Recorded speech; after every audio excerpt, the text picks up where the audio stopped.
လေးတပါနဲ့သက်ကြွေကမြမပြီးမှလူဖြစ်ပြီးတော့ဝေဖွာလာတယ်ဂိတ်တွေပန်းရှင်ရင်ချေမှုနဲ့သူလာရဲ့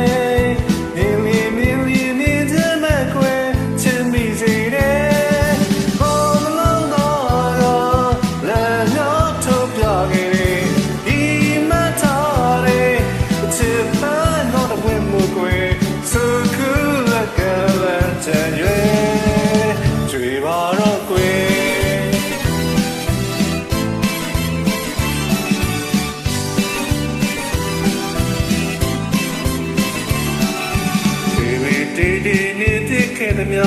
တို့ပြုပြီးမယ်နေရာတူတော့အတိအကျဖြစ်ဖို့ကြိုးစားခြင်းနဲ့လို့ချင်တာကိုကြီးစားလေးတင်းတင်းတဲတဲ့လူကိုလည်းမမျက်နှာပန်းလို့တို့ဆွမ်းဆောင်မယ်တကယ်ချင်းများနေ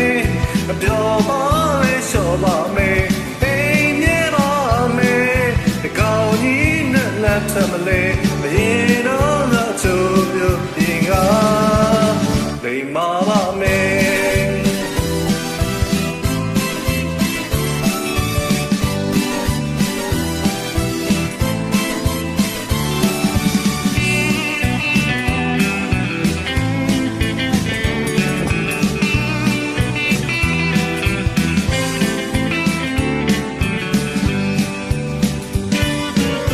နာသူကိုဤမှန်ချိုးသော